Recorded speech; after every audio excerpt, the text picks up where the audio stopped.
Larry, thanks so much for joining us. Oh, my pleasure. Glad to talk with you.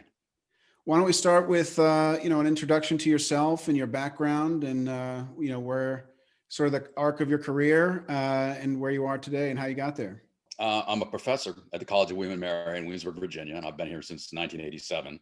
I started my career as a grad student at the University of Rochester, where I worked with a fellow named Richard Fenno, Jr., who was, I think by most accounts, the preeminent scholar of the Congress since World War II.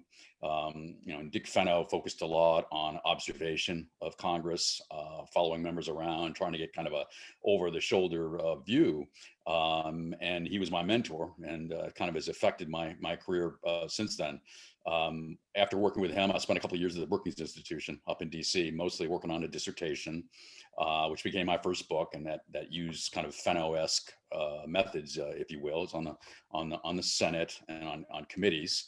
I then came back to William and Mary and did some I'm teaching for a while. Then to get some practical exposure to the Congress, I participated in a program called the Congressional Fellowship Program with the American Political Science Association. And I think you'll see that a lot of people who do research on Congress the way I do have come through that program through the years. So I was fortunate to spend a year working for Lee Hamilton, who was then a House member from Indiana, had been in the institution about 30 years, very respected guy, very oriented towards the institution. And as part of that fellowship, he gave me a responsibility for handling congressional reform issues. Basically a resolution that he had introduced to set up a committee to study reform and make recommendations. And lo and behold, that resolution actually passed. And so they set up this committee called the Joint Committee on the Organization of Congress in 1992 and 93. He was asked to be co-chair of it for the House, and he then asked me to staff that for him. So I worked as his associate staffer on that committee throughout 93 into 1994. At which point there were some significant changes that occurred on Capitol Hill. The Democrats lost control of the House. Newt Gingrich became the speaker, so on and so forth.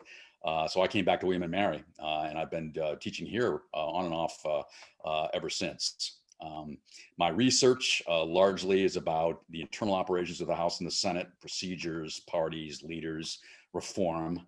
And my primary focus, I think, is on teaching and research. At various points, I've been a chair of the legislative studies section of the American Political Science Association. I co-edited the journal that's sort of the leading scholarly journal about legislatures for a while. And that sort of brings us to where we are now. And so, why did you abandon Washington for rural Virginia? Yeah, well, I didn't really abandon Washington for rural Virginia. I started here, and I kind of abandoned rural Virginia and academia for brief periods throughout my career to get some more practical exposure on Capitol Hill. Williamsburg is only about 2.5 hours from DC, as I'm sure you know, and I go up quite often. I've testified numbers of times before House and Senate committees. I've done a lot of interviewing over the years, hundreds of staffers, dozens certainly of members. So I don't feel like I've really abandoned anything. I just sort of enjoy the university environment.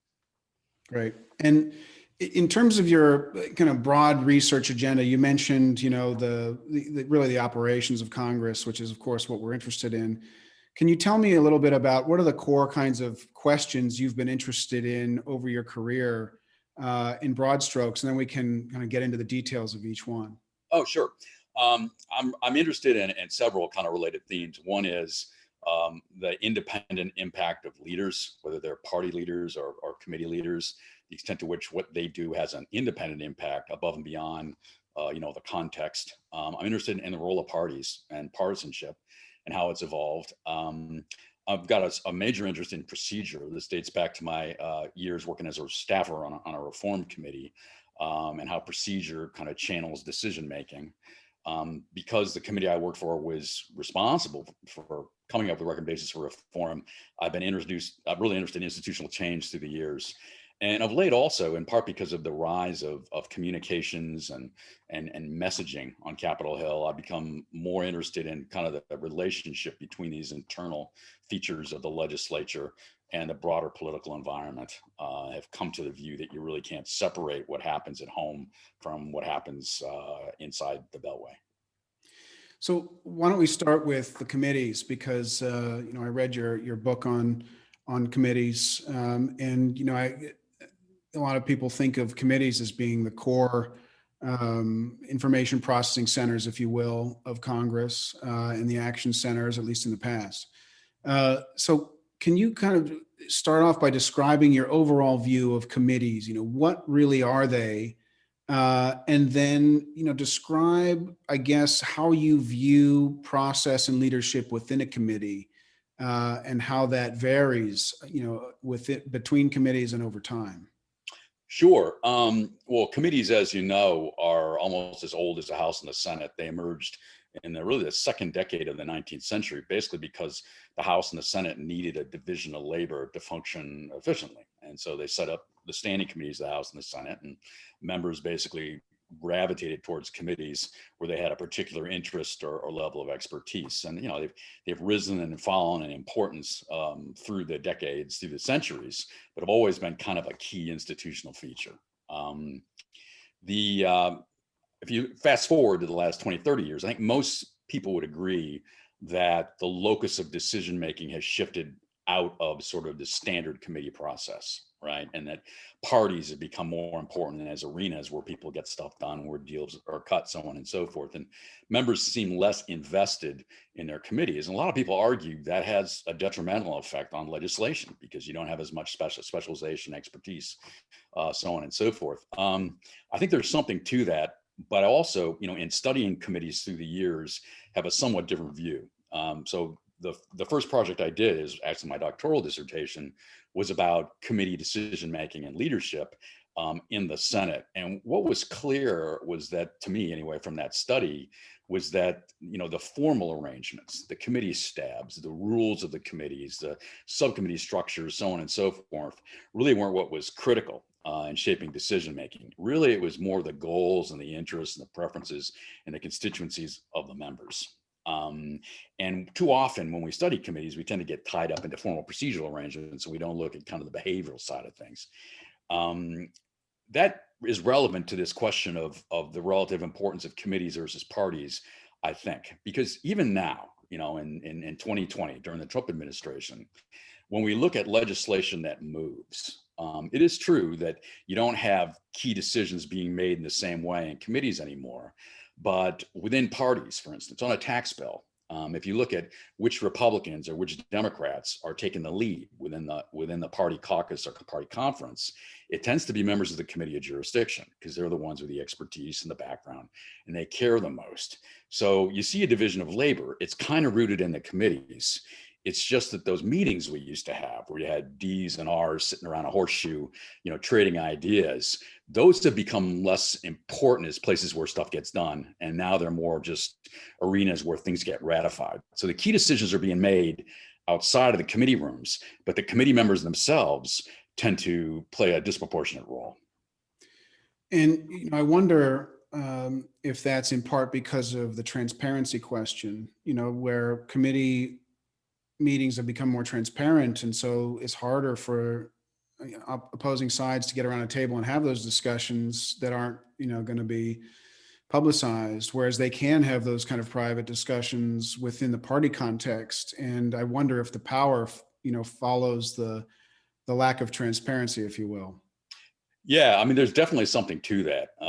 If you look at sort of 21st century communications technology and the messaging game, that's something that emerged, late 90s and the early 2000s. And the distinction between, kind of campaigning, public outreach activity, and governing is gone, right? It's all the same. And so if you put yourself in the place of a member, do you want to be in a situation, and if you're a party leader, in which there's not a clear position for the party up front, and the bargaining that occurs is conducted sort of out in the open in a committee room, which was the old style, right? The downside of that is you're doing it in front of a public audience, and you've got interest groups and activists who don't want you to compromise. So it becomes very difficult to kind of try out different proposals and go back and forth. I mean, the essence of bargaining is taking chances, showing some softness. And so I do think that one reason why they have shifted legislative work out of the committees to these closed party sessions is because of that bargaining dynamic. So we basically got a situation where the parties kind of lock in early, with committee members playing a significant role in developing the party positions. Those lock in early, then you kind of work through the process, and any compromise that occurs is further out, down the line, maybe on the floor at the leadership level, where they basically have to cut a deal to get anything through because of the nature of our system. Whereas it used to be that give and take, that back and forth occurred earlier. Personally, I have a preference for the old way of doing things. But that could just be my gray hair and my age, which is over 60. It may just be me being nostalgic for a foregone era. Well, let's talk more about your original research on these committees, right, and what sort of made you, I guess, can you talk about, when you think about a committee, obviously you can think about its procedural elements and its individual elements, right? And it seems that you found that these individual elements were quite important, whether embodied in the chairman or the ranking member, versus the procedure. Can you elaborate on that a little bit? And what were your findings, and do you think they're universally applicable? Yeah, well, there are several kind of key related findings here. First up, back in those days, that was a book that came out in 1991. It was updated in around 2000.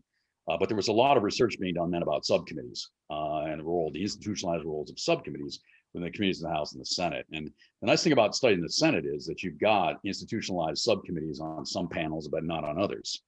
And what I found was that there was a division of labor rooted in subcommittee membership, pretty much across panels, whether or not they had any formal powers or not, which to me suggested it was the individual interests that drew those members to those issues to begin with, which was driving things rather than structures. In addition, another key way in which committees differ is kind of the nature of the agenda. And that in large part is driven by the distribution of views and ideologies on a panel.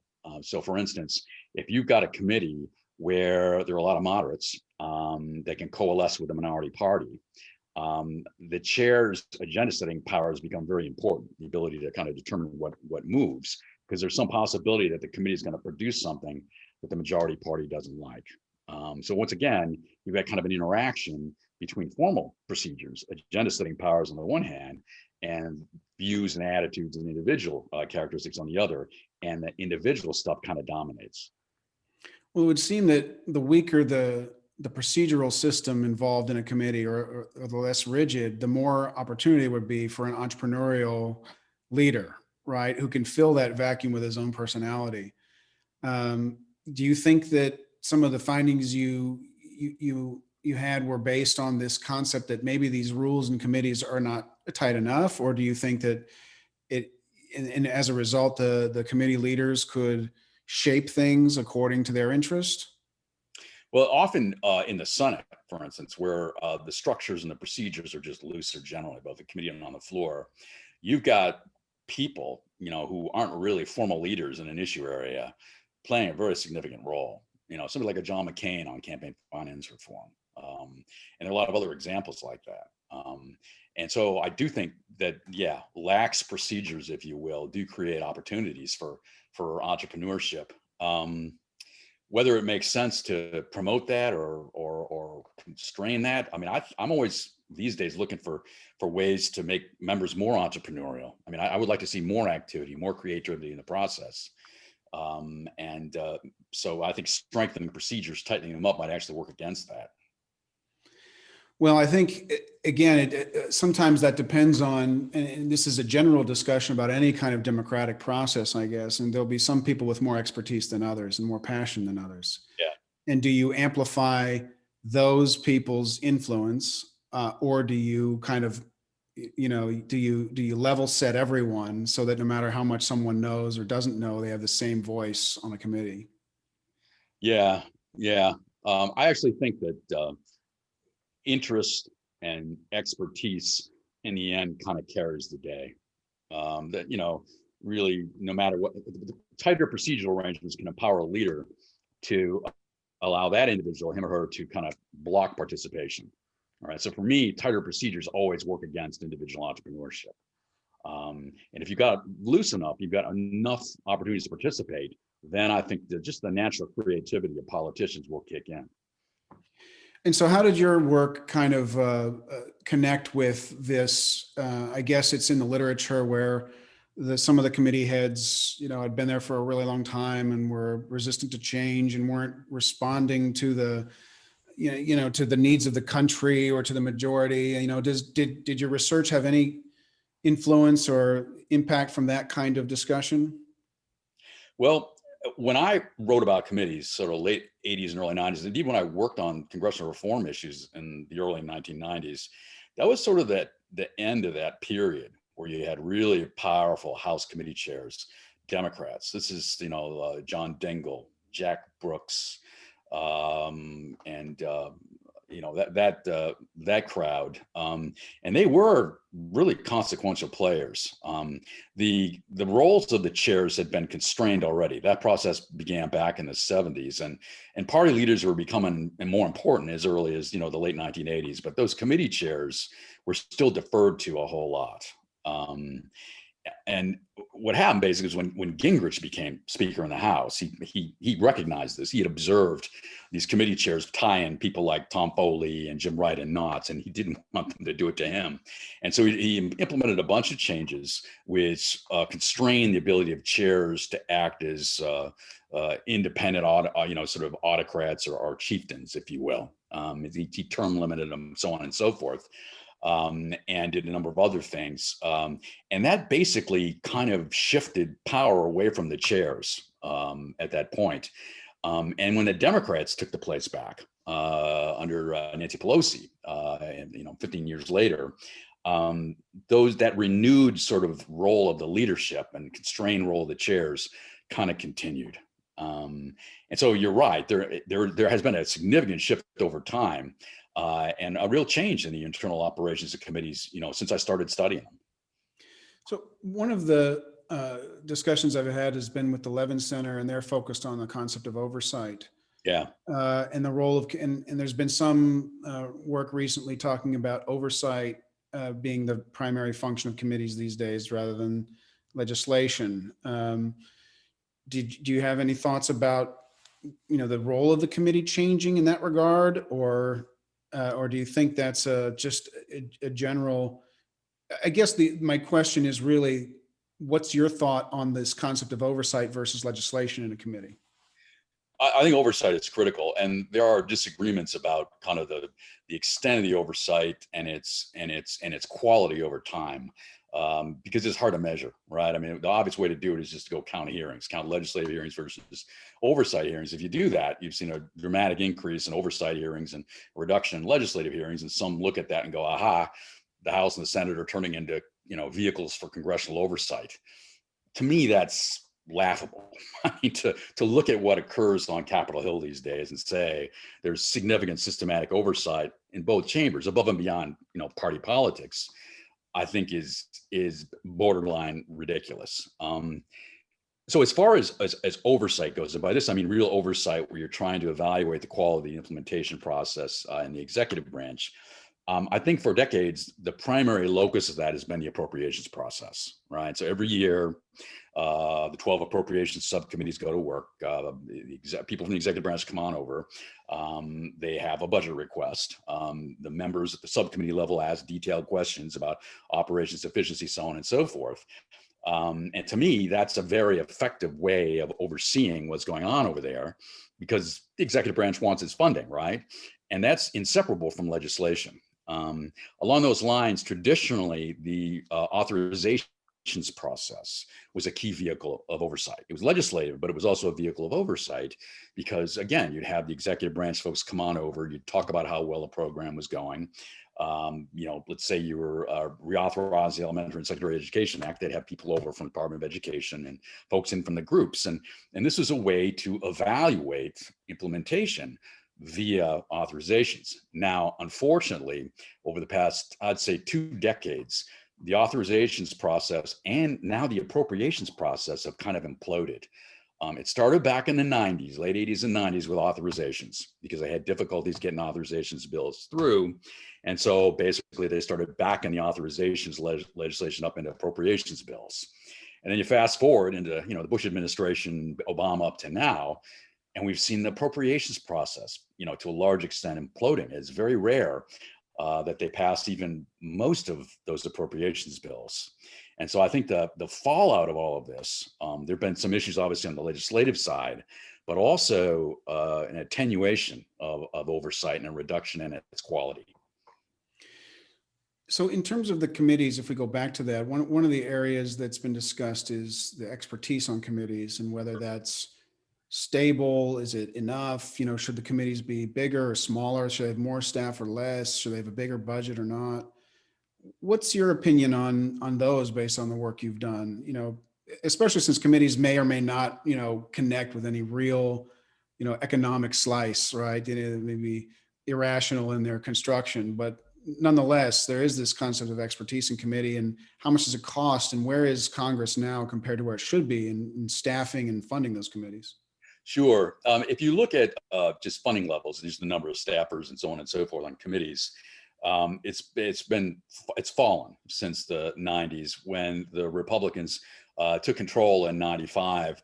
They reduced the committee staffs, I think, by a third or so, and they've never really recovered. So committees have access to less sort of in-house expertise than they did 20, 30 years ago. And I think a strong argument can be made that those staffing levels ought to be moved back up. I'm not saying they need to be tripled or anything like that, but just moved up to what they were before. There've been proposals to create more of a bipartisan core in committee staff. So if you go and look at the Armed Services Committee, for instance, in the House, traditionally, there's a collection of aides, professional staffers who work for both the majority and the minority. And there are others who are primarily, wearing a Democratic or a Republican hat, but still there's this core group that staffs both sides. In part, that's because Armed Services has had this sort of cross-partisan ethos traditionally, but it's a pattern or a practice that I think could be generalized, and I think it would actually improve committees as arenas of decision making. It would reinforce the notion that there are facts that everybody can agree on. It's not all spin. If there was this group of experts who staff both sides. So that's the kind of thing I would look at, maybe increasing the committee staffs up to where they were in the mid 90s, and then thinking about providing incentives for chairs and ranking minority members to agree on some subset of the staff serving both sides. Well, the Armed Services Committee, I think, and correct me if I'm wrong, but they're also one of the less transparent committees in terms of having private meetings where they can do a lot of that discussion that you mentioned earlier that's not in the public spotlight. Yeah, because it's a classified information. But, there are other committees, commerce or a small business, where, you've got pretty strong constituency links that Democrats and Republicans share, and at least the possibility of having them share expertise. I just think that would be a good move in terms of deliberation. Did you come to any, in your work on committees, did you ever have any thought about the size of committees and what's optimal, number of members on the committee versus, not just the staff, but the actual number of voting members? Yeah. So we spent a lot of time in 93, 94 on the Joint Committee on Release to Congress looking at committee jurisdiction reform and size and the like, and did a lot, many, many months focusing on those issues.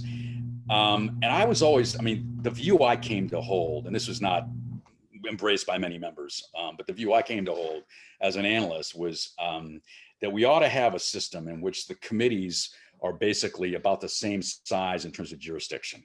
So it was less about members, but it was more having a more equal distribution of turf. Because in the House, you've got Ways and Means and Commerce and Approps, really important committees that everybody wants to serve on because they got these giant jurisdictions.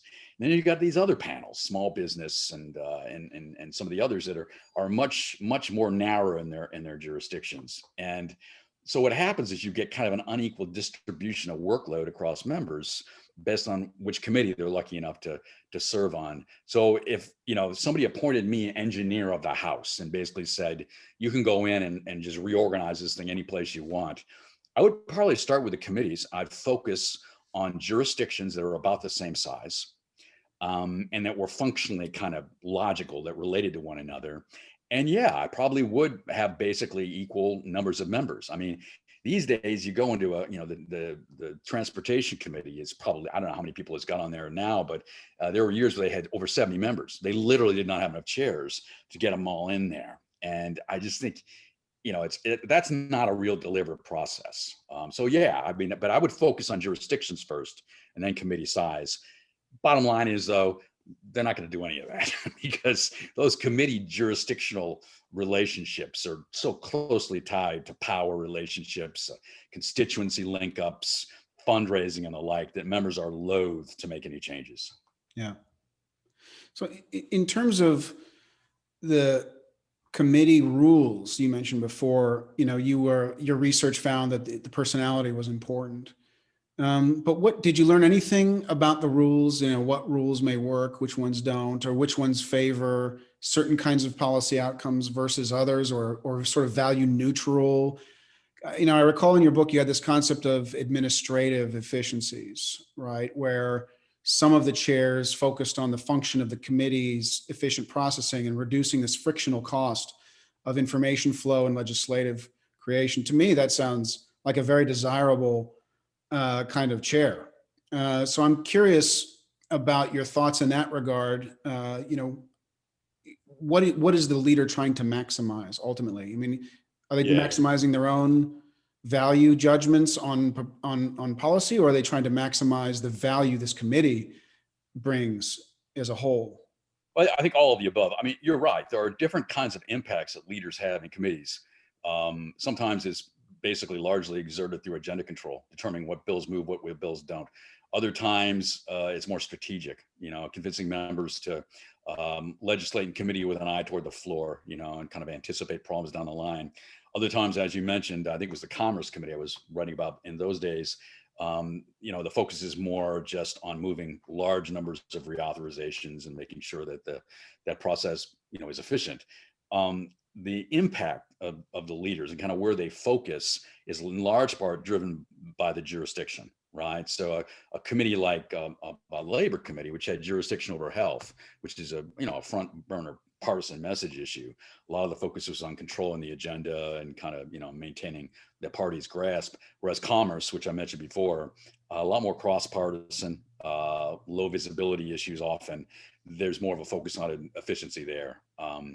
I don't know how, to answer your question, if you take the Committee on Finance, which has got a very, very partisan jurisdiction, or the Judiciary Committee of either chamber, I don't know how you get leaders focused primarily on efficiency and administration. I mean, you can't avoid the broader partisan messaging game. Excellent. So on the committee side, I think we've covered quite a bit there. One curiosity I have, since you've had direct experience on the committees, in addition to thinking about them, this concept of information collection, I think, is an interesting one for the committee, whether it's related to its oversight role or whether it's legislative role, right? And you mentioned earlier, one of the key ways to get information is from the executive branch, sitting down and talking to them, et cetera. But today there are so many other ways to get information. And obviously the information you get from the executive branch is going to be of a certain flavor. Do you have any thoughts about kind of making that a more systematic process where they bring in information from outside? And what could the committee's information collection role and processing role be when it relates to their area of jurisdiction? Well, members of Congress and committees are just buffeted by pressures and information. I mean, that's the first thing you notice when you start working on Capitol Hill, is that it's an information wipeout. You're getting it from interest groups, from lobbyists. There are all kinds of internal sources of information, CRS, committee staffs and the like are enormously expert on the matters of jurisdictions. You're getting it from the executive branch. It's like this tsunami of information. And so it's not so much getting access to the information, but figuring out how to deal with it and how to process it.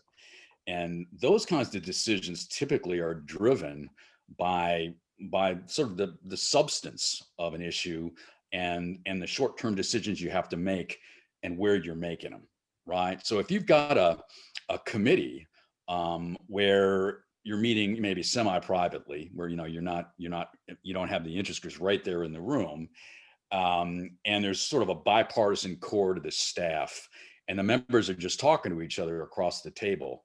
There's certain kinds of information that just naturally kind of bubbles up and gets considered in that kind of an environment.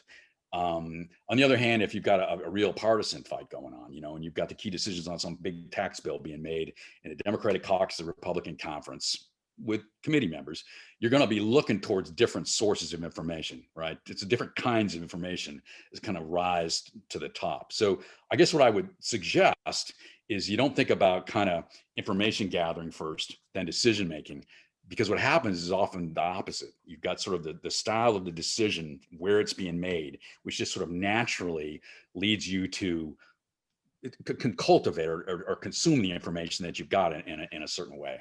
Yeah, I think that's right. That's, for me, coming from a science background, that's obviously putting the cart before the horse, right? Yeah. You made your decision and you're justifying it with whatever data you can find versus, as you said earlier, working from a common set of facts, right? And, Right. ultimately, the better scenario is you have a common set of facts and you're having opinions based on those facts with different values on those facts, but at least the facts could be something that people agree on. And is there a way to structure that in a committee? I wonder, could improve things. One question I also had related to this concept of the committee and the information collection before we move on to other topics is the hearing, right? So I'm curious on your opinion of hearings. What's their obviously they have multiple functions, right? They're part theater, part information collection, part statement. But they do also have a potentially very valuable information collection function that's substantive and, could be expanded, if you had more hearings or lower barrier to entry hearings, or they could be curtailed, and all of these informal ways of collecting information could be expanded. What's your thought about the hearing and where it is, where it should be, what its potential is? I like hearings. I know a lot of people make fun of them and kind of ridicule the hearing process. You might only have 4 or 5 members there, and 1 or 2 of those members will basically be, answering mail and doing something else while the hearing's going on. Not too many people watch hearings on C-SPAN, and so it just seems to a lot of folks I know like a kind of a relic of a bygone age and not really all that useful. As a staffer, though, I came to realize that hearings are really important. For one, on the committee I work for, we ran on must have been 70 or 80 days of hearings. And so an enormous amount of work went into putting those programs together. And we learned a ton at the staff level from doing that. And that sort of bubbled up to the member level. In addition, as an aide, what you find, this is in personal offices, committee offices, it doesn't matter. When you're working for a member of Congress, the most valuable commodity in the office is that member's time. And those members are stretched very thinly. And you can't, I couldn't just walk into, Lee Hamilton's office. He was chair of the Foreign Affairs Committee. There was a lot of people needed to talk to him. I couldn't walk in anytime I wanted and say, hey, Lee, here's something I'm thinking about. What do you think? And so you need to have a reason to get the member to focus on you and your issues. And hearings do that, because if you got a hearing coming up on a Wednesday or a Thursday, the member knows that he or she is going to have to go there and ask some questions and at least appear to be reasonably informed.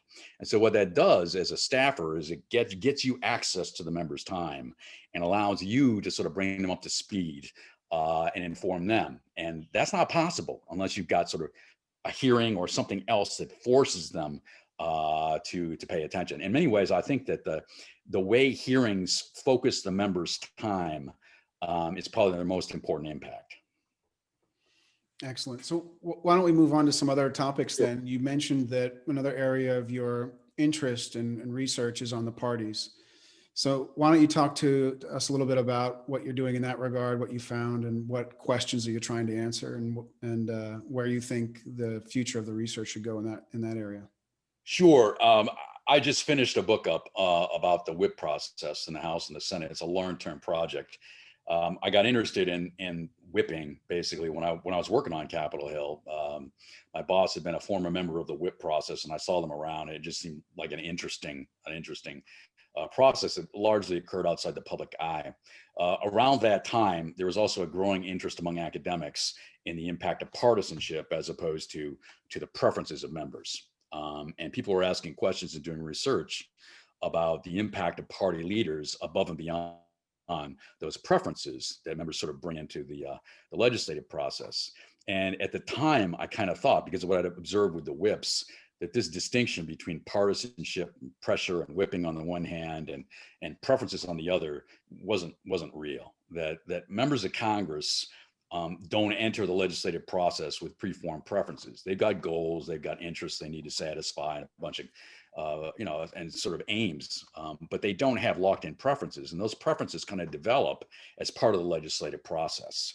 And that in many ways, the whipping process is the vehicle through which parties have an impact. So I was really interested kind of in how whipping occurred on the ground. The problem was, how do you study this? Because party leaders don't like to share this aspect of their duties for obvious reasons. And indeed, I remember I got access to a top aide to Newt Gingrich back in the 90s and said, it'd be really wonderful if I could just have access to a few of these internal whip counts, head counts with the positions of the members on them from my research. And he kind of, laughed me out of the office. Basically said, there's no way, the hell will freeze over before we share that with you or a journalist or anyone else. And so what I did was I started looking at the archived papers of former leaders, speakers, majority leaders, whips, minority leaders, and the like. And lo and behold, I found that there was a lot of records of past whip activity going back to the 1950s. For reasons lost in the midst of time, members of Congress own their papers. When they retire, those papers, their formal office papers, become their property. And then they're sent off to some library or research institute somewhere out there in Podunk. And for reasons also lost in the midst of time, the leadership office papers are considered the personal property of the members. And so, there's a Gingrich archive down in Georgia that's got wonderful records of Newt Gingrich speakerships. The Tom Foley papers up in Washington, Washington State University, just full of stuff about his time as speaker, so on and so forth. And lo and behold, I think probably because people are lazy, at the end of a Congress, if you're a whip staffer, you've got a file cabinet, it's full, you've got to clear up some space for next year. So you put that stuff in a box, off it goes to, Sweetland, Maryland, or wherever they store this stuff. And then when that member retires, it gets sent to the library. So if you're willing to do a lot of kind of difficult library archival research through old documents, you can recreate the whip process of the past. And that's what I did. I spent better part of a decade traveling around to various research libraries. I put together a comprehensive database of all the head counts, the whip counts that have been conducted from the 1950s, basically up through Tom DeLay's time in the position for the House, and also got some similar stuff for the Senate. And that became this book that I wrote called The Whips. And so what did you learn from this incredible data collection and analytics exercise? Well, a number of things. There's always been this tendency for us to look at the House floor as kind of locked down and predetermined, right? All these decisions get made in committee. You bring things up. Things are pretty scripted. These days, you get a roll call vote, and it's sort of the D's vote one way, the R's vote the other. Boom. It's kind of uninteresting in a lot of the ways. But if you scrape below the surface and you look at kind of what the leaders had to deal with as bills came out of committee, you see that these bills are almost in play. These votes are in play 80% of the time on issues that matter. So, for instance, Tom DeLay, who had this reputation as the hammer, this guy who always, put together winning coalitions on the floor so that people just came to expect it. You realize that typically when a bill was coming up or a vote was coming up on the floor during his years in the leadership, the Republicans might be down there about 170, 180 in terms of how many votes they could count on. And then you'd have all these undecideds and people leaning the other way. And DeLay would then have to cut deals and make changes in the legislation, so on and so forth. So what you get a sense of is that there's just a lot more dynamic process out there on the floor than it appears to be watching C-SPAN from a distance or just count roll call votes. You also get a sense of the internal divisions within the parties. So Republicans these days, there's a view that they're kind of monolithic. Occasionally, maybe you have some the moderates splitting off, so on and so forth.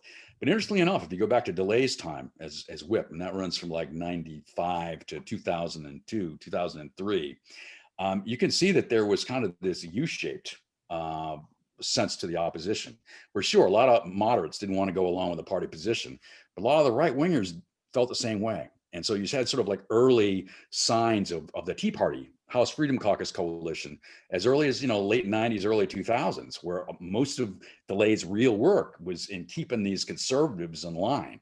And that then leads you to ask all kinds of questions about how he and other whips did it.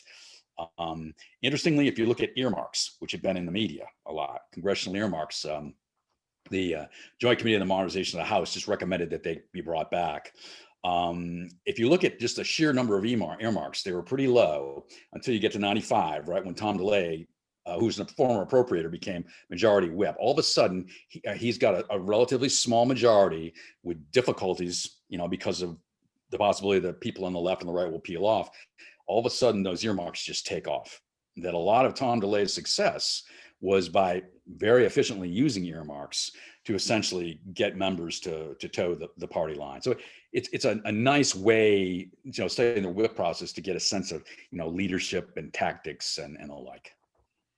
That's interesting. And since today they don't have this earmark concept, Right. then what do you have to lean back on? You have party-based spoils, right? Whether it's, campaign donations, or you got to go back to religion, right? Religion, absolutely, religion, and also, substantive changes in the legislation. If you can't buy somebody off with an earmark, then you got to shift the bill towards their preferences.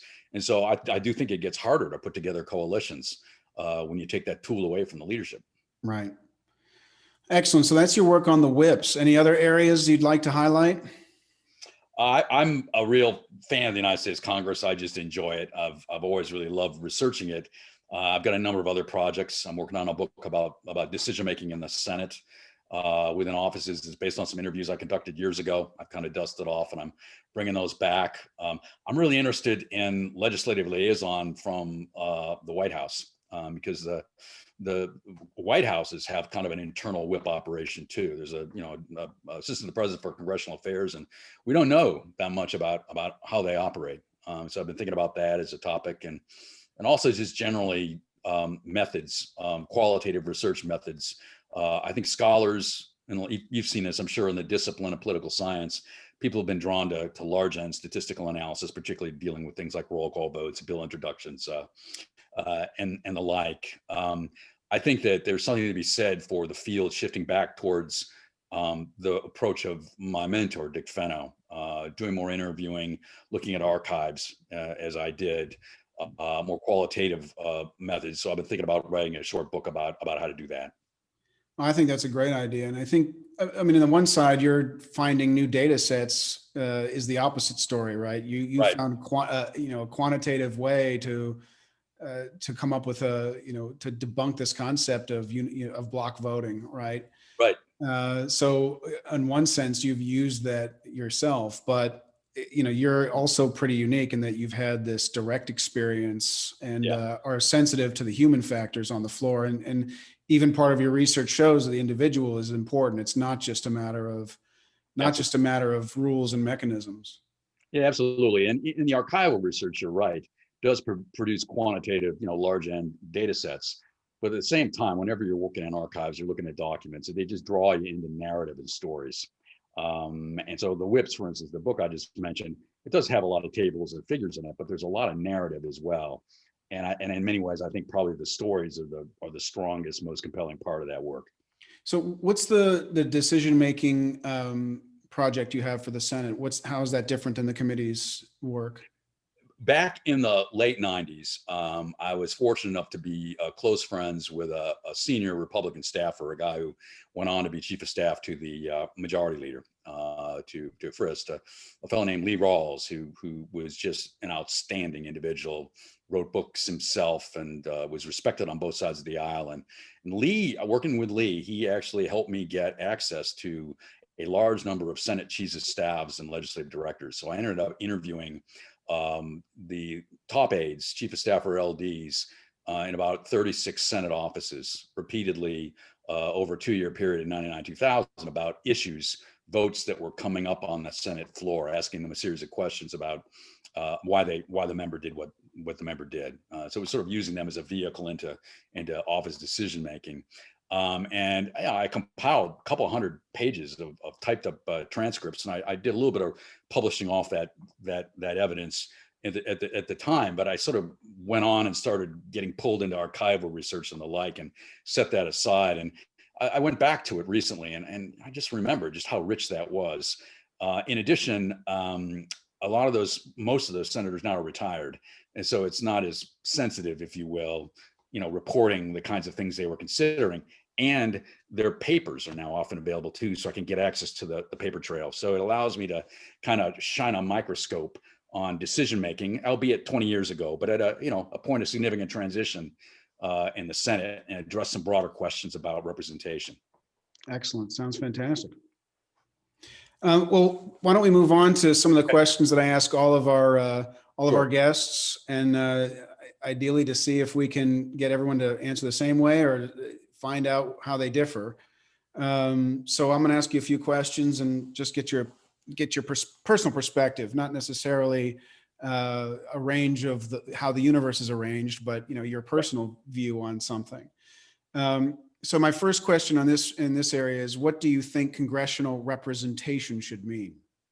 Yeah. Okay. So representation is a big, complex concept that scholars disagree about, and sort of the conceptual work, is not something that people have paid a whole lot of attention to really since for a number of years. The classic study among academics is by Hannah Pitkin. I think that came out in the early 1970s.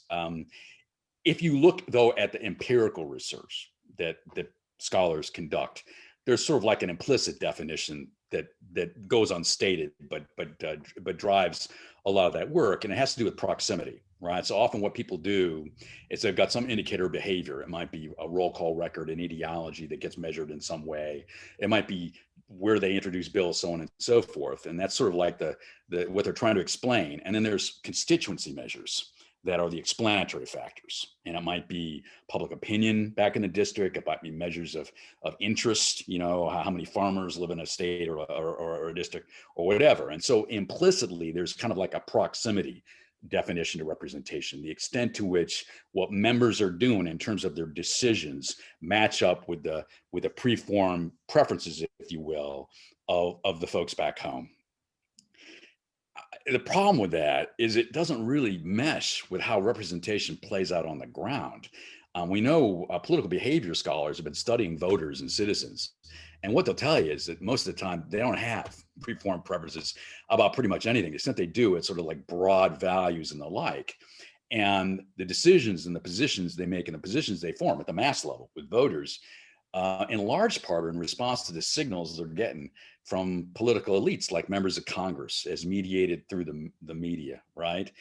And so you've got to think about public opinion, sort of the causal factor in representation, what gets represented, if you will, not as a distribution of attitudes or interest, but as a process. It's the process through which, voters determine preferences. And so it starts to get you to, this definition gets you to rethink representation more in terms of deliberation. What's the quality of the information exchange and the relationship that develops between members and folks back home and the like.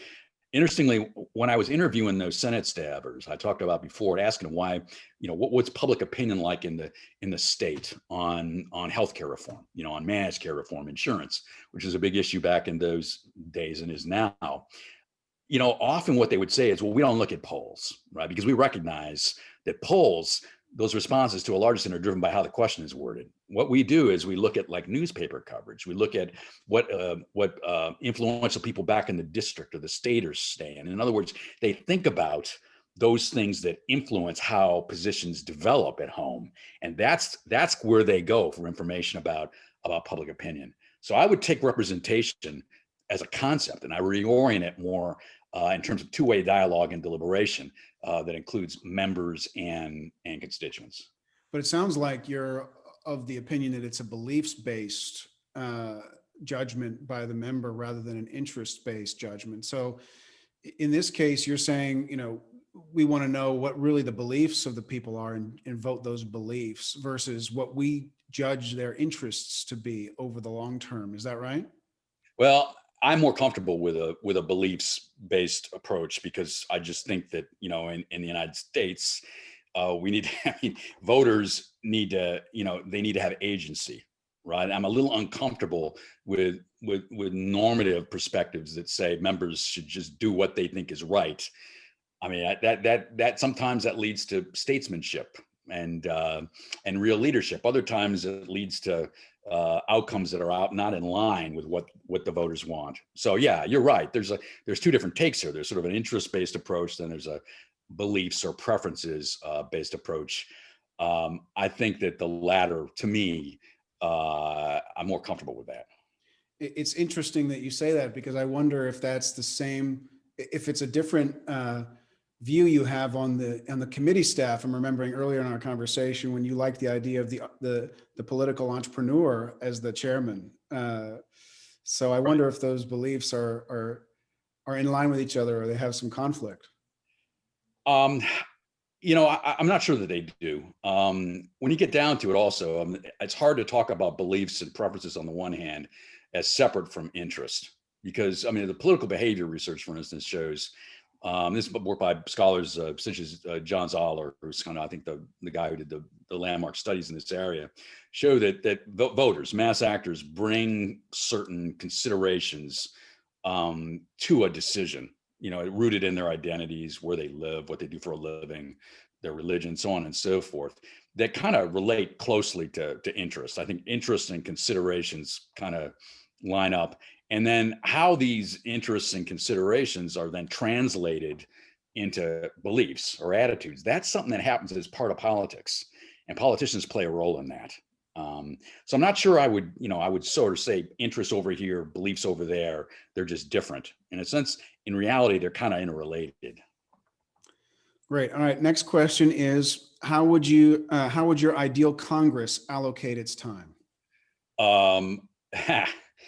I actually think that casework and constituency-oriented stuff, members meeting with the folks, the time they spend at home is really critical. It's an absolutely essential part of the representation process for the things I mentioned before, because it can be deliberative. And I think obviously the legislative work they do is really important as well.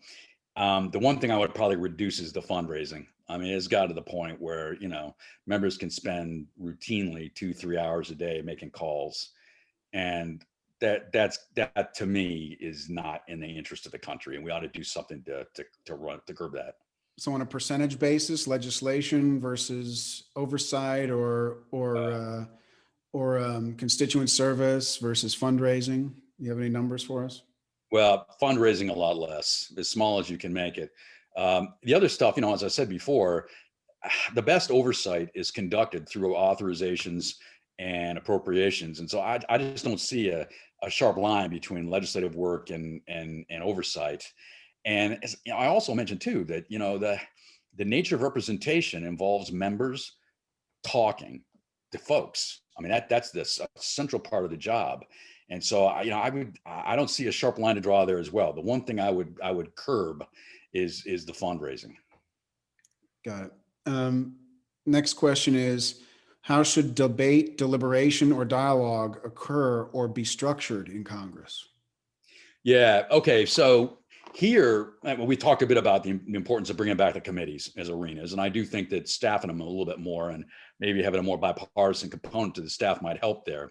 But when people talk about deliberation, typically they're talking about the floor, right? The House and Senate floor. And there you've got some serious issues with procedure, where reform might not be a bad idea. So in the House, we'll start there.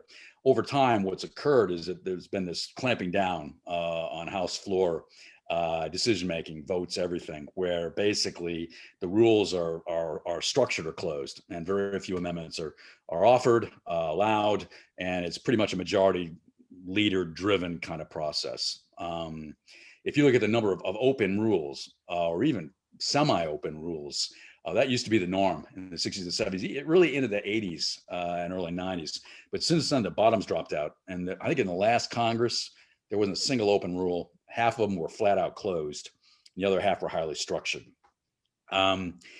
What's happened is this is, I think, fueled partisanship on the floor because the minority really doesn't have an opportunity to get its program before the body. And so there's this motion in the rules called the motion to recommit with instructions. I get that this is sort of inside baseball, but it actually has larger impact or importance, I think. So right before a vote on final passage, the minority party is guaranteed in the rules the right to offer basically amendatory instructions, which is essentially an alternative. And what we've seen over the past 20, 30 years is that these amendatory instructions are largely sort of partisan messaging opportunities. They're kind of, there's a gotcha style to them to embarrass the majority party. I think that's bad for deliberation, as is not the kind of participation we need. But it does reflect the fact that the minority does not have in the House quite often these days any opportunity to offer a full substitute. And you have to have that to have any kind of deliberation on the floor. So what I would do, frankly, it was up to me. Again, I was sort of architect here. They let me do whatever I wanted. I would take that motion to recommit with instructions. I would move it up into the regular amending process and guarantee the minority party on every single bill coming before the House an opportunity to offer a full freestanding substitute that's protected so that you can actually have a competition between the majority program and the minority program. I think that would really improve things a lot. Yeah, I heard about that during the testimony for the Modernization Committee. I don't know Yeah, if that was part of their recommendations. it was, and I actually urged them to do that. And some of the members seemed open to it, and some of them didn't. This is the kind of reform you probably can't do midstream in a Congress. And there would have to be some understanding where they tried it for a while. You ratchet down the restrictions a bit. The majority allows the minority to participate a little bit more, maybe through this approach. And then you look and see whether the minority responds in a responsible way. Because it could be they'll just take the gotcha style stuff they're offering anyway as recommittal instructions and offer that in the committee of the whole as an amendment. So it's the sort of thing you just kind of have to work your way toward. So I'm pretty sure that it was not included among the committee recommendations, and that's something maybe they'll consider it, in the next session or something like it. The Senate's a different kind of beast. The Senate, in many ways, is more dysfunctional than the House. The Senate floor is completely dried up as an arena for creativity. If you just look, you count the number of amendment votes, on the floor of the Senate, and it just goes, it's just the bottom has fallen out. And now you pretty much, the majority leadership has really constrained the ability of members to participate. There's got to be a way to roll that back, to open up the floor amendment process in the Senate so that it's more like it was 10 or 15 years ago. That's the critical change that's got to be made there. Great. So my next question is, what fundamental institutional improvement should Congress make within 50 years? 50 years, well, like I mentioned, I would tweak the House rules to guarantee the minority an opportunity to participate. I probably would just get rid of the filibuster. It's sort of an antiquated procedure. People are concerned if you get rid of the filibuster out and out on legislation, that the Senate will just become another version of the House. I don't see that happening because senators represent states. States are larger, they're more diverse than a typical House district. There are these apportionment differences between the two chambers that I think will generate disagreements. And I don't see the Senate as being becoming basically just a smaller version of the House. In addition, these days, there are lots of ways to get things through around the filibuster anyway, through the budget process and now, of course, nominations. So I would get rid of the filibuster. Something I've been thinking about a lot lately is the idea of a permanent continuing resolution, where if they don't pass appropriations bills on time, last year's numbers kick in, or maybe it's last year's numbers plus inflation. They'd have to work that out. A lot of people have been drawn to this proposal of late because they don't like shutdowns, and this would be a way to kind of avoid shutdowns. And I think that is a benefit of it. But there's a larger benefit, and that is this. If you look at policy, at the budget, over the past 20, 30 years, there's been a shift in its component and its composition away from, kind of domestic programs and, the education programs and the like, and more towards entitlements. The big entitled programs like Social Security and Medicare have come to dominate. Those programs, the big entitlements, are not appropriated for, right? So there's no need to pass a spending bill every year to fund Social Security or Medicare. There's a built-in floor, which is basically the formula. So what happens is, as members look for ways to make cuts, they just naturally gravitate towards the discretionary budget, which are the ones that are appropriated for. And so you end up with these end game bargaining sort of dynamics where you move in towards the end of the fiscal year on October 1, half the appropriations bills or more, sometimes all of them have not passed. And all of the sort of deficit budget cutting energy of the place focuses there.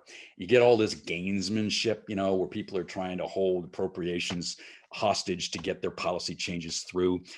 You get these threats of shutdowns and the like. And so I think there's something to be said for putting a floor basically on bargaining, on discretionary items. That's kind of like what we have with the entitlements. In other words, instead of it being zero, which is effectively what the outcome is if you get no action nowadays with appropriations, it's last year's numbers. So that the bargaining dynamic it's more of a level playing field across the discretionary portions of the budget and entitlements.